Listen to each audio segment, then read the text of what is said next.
Hello viewers, and welcome back to Phil's Garage for episode 8 of this GS 1000G rebuild. If you watched episode 7, you'll see that the engine is mostly back together and in the frame. The head is on, so we're getting really close to being able to try and start this engine. So in this episode we'll finish off putting the head on and then move on to the carburetors, see what they're like inside, and maybe get things running. So stay tuned and fingers crossed. Okay, well, I've got new washers on all of these head bolts. So I'm now going to start torquing these down slowly in the correct sequence. I'll do that tonight and then double check them again in the morning. Okay, so these head bolts need to be tightened to 27 foot-pounds in a particular sequence, starting from the middle, alternating across. So I'm going to start off at about 15 pounds and then slowly work my way up to 27.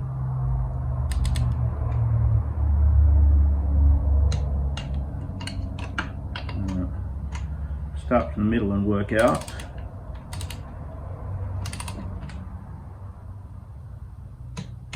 There's a couple of little 6mm bolts, one at either end and then one in the front there, but I'll do them later.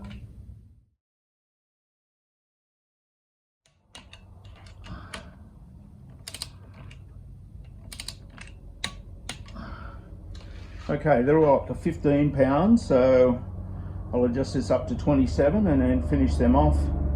I'll do the little 6mm bolts and then I'll double check the torque in the morning.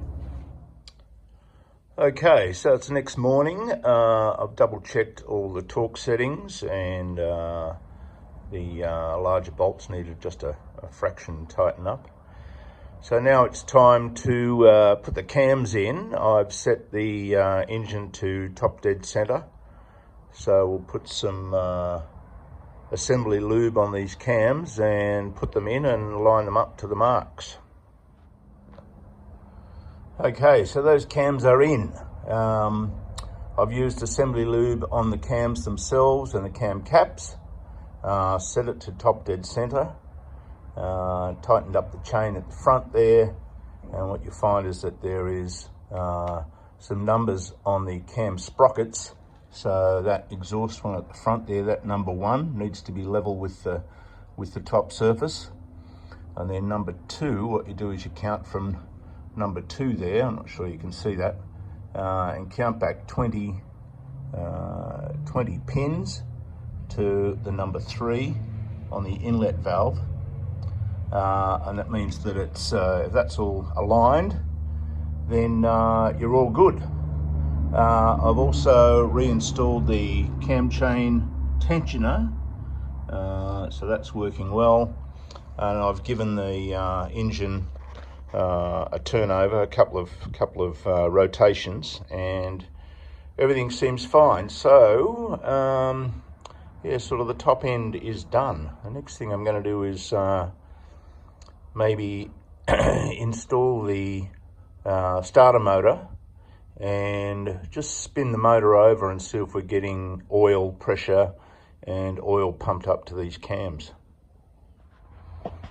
Okay, so put the starter motor in and gave it a spin over, and then after about 30 seconds that starter motor started making some horrible noises.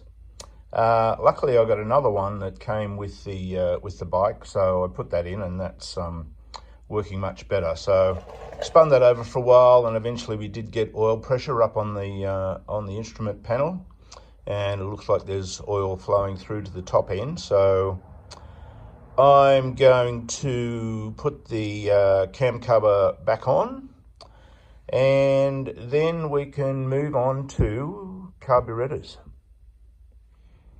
Okay, next phase of this restoration. So these are the carburetors that came with the bike. No reason to think that there might be any problems with them, but certainly some things that I will check. I will take the float bowls off and just have a look in there, see how clean that looks. I'll check the float levels. I will check the pilot screws to see whether they seem to be in a reasonable position and nobody's stuffed around with them. I'll probably do a bench sync on the butterflies to start off with, and probably give them a bit of a clean, I guess. Whoops, I just fell over. So let's get on with that and see what condition these things are in. Okay, so these slides and diaphragms seem to be okay. Lift them up and they slowly slide back down. Feels very smooth. So they seem nice. Also, I have checked these pilot screws, screwed them in. They all screw in about just a little bit over 1.5, and they all feel good. So I've backed them out 1.5 again, 1.5, bit over 1.5. So that's a good sign. So next thing we'll do is take the bowls off and see what's happening in there. Okay, so that's the bowls off, and so far it looks pretty good. The bowls are actually quite clean. No sort of gungy old fuel in there. The floats, if you look down, they all seem reasonably flat. I've seen some carburetors I pulled apart where, you know, one float is up here, the other one's down there and bent all over the place. So far that looks all right. I will check the float levels with the vernier calipers. And if they all seem reasonable, then yeah, maybe give them a bit of a clean and whack it on and see what happens maybe. Anyway, so far so good. Okay, so I'm checking the float levels. The manual says between this level here and this level it should be between 23 and 25 millimeters. With the gasket in place, take one off, so that's 22 to 24. So I set this vernier calipers to 23, and if we check that on there, it just touches the top of that. And if I check all of them, they're all about the same. So I'm pretty happy with the float level from here. So let's get on to some bench balancing. Okay, so what I want to do now before I put it back on the bike is try and do a bench synchronization of these carbies. So basically what we're going to do is make sure that all these butterflies are opening exactly the same amount, and that's a good start before you put it on the bike. Once it's on the bike, then you can use the vacuum gauge to do that more accurately, but a good start is to check it on the bench. So what we do is we adjust the throttle so that it's open to a certain degree, use the idle to adjust it carefully, and then use something like a drill bit or something like that to check how close these are. So you put that between the throttle body and the butterfly, and check it like a big feeler gauge, I guess, and just see how close they are before you put it back on the bike. And then, as I say, once it's on the bike and the bike's started, you can use vacuum gauges to do the fine tuning, but this is a good start. Right, so I've stuck this little tool in between the idle screw and this throttle assembly so that the butterflies open up enough to get something decent inside there. Got this drill which I've cleaned so it has a nice smooth shaft. So basically the throttle cable comes down and operates carburetor number 3, and then these little screws here, there and there and there, then adjust For example, number 4 to number 3, number 2 to number 3, and then number 1 to number 2. So you'll be able to adjust them all so that they're all pretty close. So if I stick that in there just between the body and the butterfly, so it's just a tiny bit loose. So it's just rubbing. So if I go to number 4, it's actually a tiny bit tight. So that could probably come out open a little bit. And then 2, it won't even go in. 1, it won't even go in. So I'll now adjust some of these little screws so that they're all fit nicely with that in between. Okay, so that's done now. Just needed to open up these ones a little bit. So as I say, this sort of acts like a big feeler gauge. So stick that in there, and it just fits in. Just rub slightly. Cylinder carby number 4 feels the same. Number 2 feels the same, and number 1 feels the same. Maybe slightly tight. Might just open that one a fraction more. But yes, that's the bench synchronization, and as I say, once we get it on the bike and the bike started, we'll synchronize them with the vacuum gauges. Okay, well, I'm ready to put these carbies on. I think they're in pretty good nick and set up correctly. They can sometimes be a real pain to get on, but I think, not sure, but I think the rubbers on these little manifolds have been changed because they look quite new. The other thing I've done is put the throttle cable on before I try and get them on, because getting that on after the carbies are on the bike is an absolute nightmare. So anyway, the little hose clamps are on there, so let's see if we can squeeze these in somehow. Just be careful we don't push the bike off the center stand. That's sort of one side clipped in. So yeah, if these rubbers really were from 1981, then there's no way you would get those on. So I think they've been replaced. Oh, come on. I might just tighten that one up so it doesn't pop off while I'm trying to get this side on. Let's do that. See if this will hold it, this one in place, while I try and squeeze the other side on.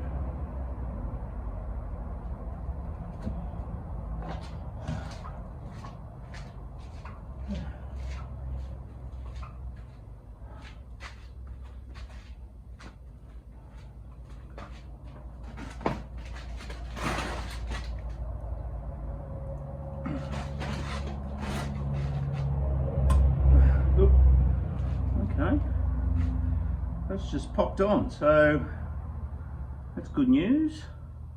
So yeah, these rubbers must have been replaced because, as I say, if they were really that old, there's no way in the world you'd get that on. Okay, so carbies are on. Woohoo! Good news. Okay, so we're getting actually pretty close to trying to see if this engine starts. So I have put the fuel petcock back in the tank. I actually pulled it apart, gave it a clean, and lubricated it. So the next thing is to put some fuel in this tank and then see if this actually works correctly. So when it's on prime, you should get fuel out here, assuming there's fuel in it. When it's on or reserve, fuel should only come out here when there's a vacuum applied to this little tube, and then stop again once that vacuum's removed. So it looks like a genuine Suzuki one, so hopefully that works fine. So let's give that a try. Okay, so just to demonstrate how this works, if I put this on prime, I've got a bit of fuel in there, not a huge amount, but put this on prime, we get fuel coming out. There's not enough fuel in there for normal, so I'll put it up to reserve. And then when I apply vacuum to this tube, we should get fuel flow out of there.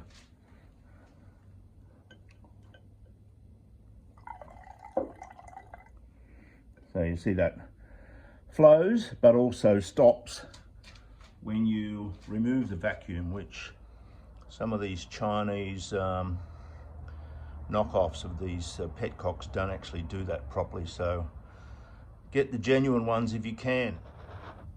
Okay, so once I put some fuel in the tank and checked the petcock was operating correctly, I did find that it was just seeping a little bit once the vacuum was released. So I pulled this apart, and there's a little O-ring that is pushed inside a little cone-shaped galley there. So I smoothed out that surface, checked the O-ring, which looked all right, and I just stretched the spring a little bit, so that pushed a bit harder on it. So that seems to have fixed that. Also, inside where the fuel level gauge bolts into the inside of the tank, that was leaking a little bit. So I took that back out, gave it a good clean, and I used the rubber seal that I got from Suzuki rather than the one that came with that aftermarket thing, and that seems to have fixed that as well. So we're all good. Okay folks, this is the moment of truth. This is literally the first time I've tried to start this. I've just put the tank on, connected it up, turned it on to reserve, put the plugs and the plug leads on. There doesn't seem to be any overflow from the carburetors. So yeah, we can see if it starts. There's no exhaust on it, so if it does start, it's going to be bloody loud. But anyway, let's give it a whirl. A bit of choke.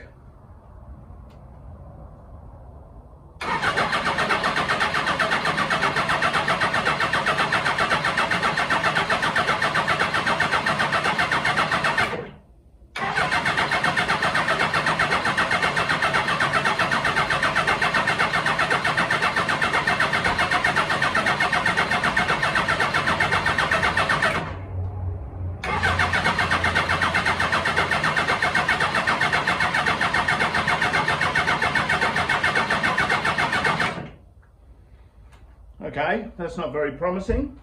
All right, we'll check a few things. Check that there's fuel in the bowls. Pretty sure I checked spark yesterday, and that was okay. So spark should be okay. So let's check some fuel.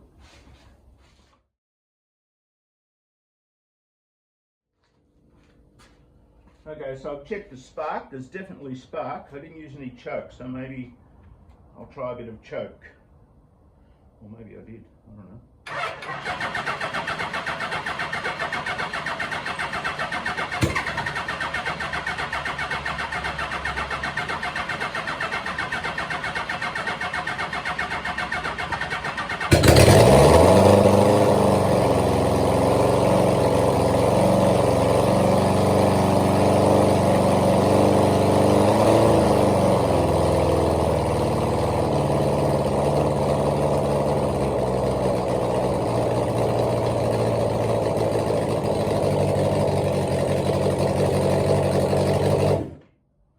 Okay, just needed a bit of choke and a bit more pumping. So it's obviously very loud. The reason it was revving so high is because I still had the idle screwed in from when I did the carby synchronization. But that's running, Even though it's loud, I don't think I can hear any clunking from the bottom end. So that's a good sign. So maybe the next thing is to put some exhaust on it so that I can hear the engine properly, but so far so good, I think. Success.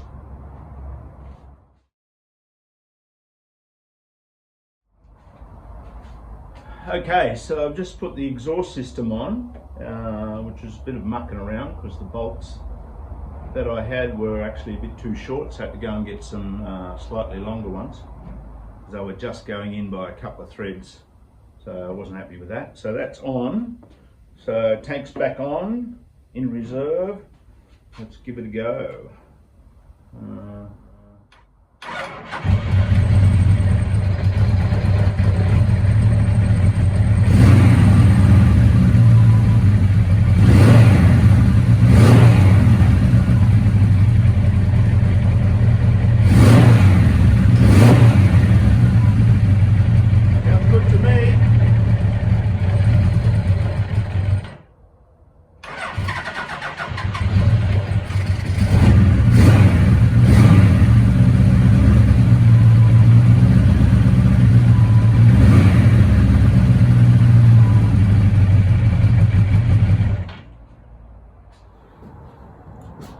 Okay viewers, well, we'll probably end this episode here on a high note. Yeah, the engine is running and it sounds pretty good to me. No major noises, etc. So there's still a lot to do. So I got to check timing, I got to sync the carbies, there's wiring to fix, so put the airbox on, so still a fair bit to do, but yeah, very pleased with the progress, and it's good to see this engine finally running after at least 5 years, maybe more than that. So thanks again for watching, and we will probably take this bike for a test ride in the next episode, so stay tuned. Thanks again. Bye now.